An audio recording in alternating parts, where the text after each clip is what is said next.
Hi friends, is sorry cinema bus அப்டேட்டில் அடுத்தது ஒரு லேட்டஸ்டான ஒரு அப்டேட்டோடு வந்திருக்குங்க.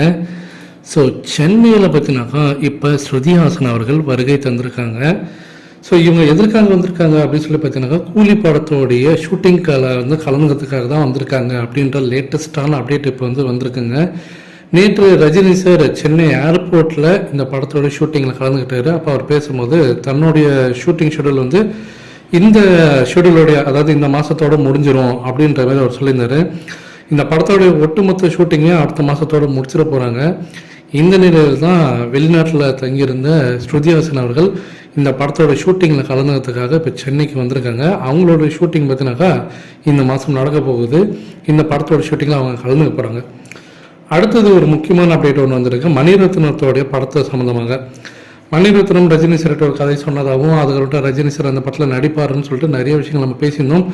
ஏகப்பட்ட பேர் லைனப்பில் இருக்கிறாங்க. யாரோட படத்தில் ரஜினி சார் கமிட் ஆகாருன்றது வெயிட் பண்ணி பார்ப்போம். மணிரத்னம் அப்படி என்ன கதை சொன்னார் அப்படின்னு பார்க்க பார்த்தீங்கன்னாக்கா, அது ஒரு ஸ்பை த்ரில்லர் அப்படின்ற மாதிரி சொல்லியிருக்காங்க. அந்த கதையை சொல்லும் போது ரஜினி சார் ஓகே தான், ஆனால் அது ஸ்கிரிப்டெல்லாம் ஓகே, ஆனால் அந்த படத்தில் ஒரு சில சேஞ்சஸ் கொண்டு வரணும். ஏன்னா படம் முழுக்க முழுக்க ரொம்ப கிளாசிக்காக இருக்குது. இப்போ வேட்டையின் மரத்தில் நான் நடித்தேன், அது கிளாசிக்கான ஒரு சப்ஜெக்ட் தான், கண்டென்ட் ஓரியன்டான ஒரு சப்ஜெக்ட் தான். ஆனால் அதுலேயும் சில மாஸ் எலமெண்ட்ஸ்லாம் வச்சுருப்பார் ஞானவேல் அவர்கள்.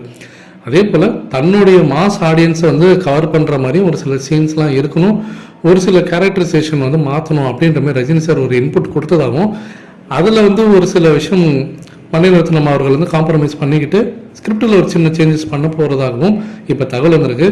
அதெல்லாம் அவர் பண்ணிவிட்டு மீண்டும் ரஜினி சார் கூட ஒரு சிட்டிங் உட்காந்து அவர் பேசி அதில் ஓகேன்னாக்கா ரஜினி சார் கிரீன் சிக்னல் கொடுத்துருவாரு. இந்த படம் டேக் ஆஃப் ஆகிறதுக்கு நிறைய வாய்ப்புகள் இருக்குன்றாங்க. மீன்வேல் ரஜினி சார் கார்த்திக் சுப்ராஜ்கிட்டையும் கதை கேட்டுனுக்காரு.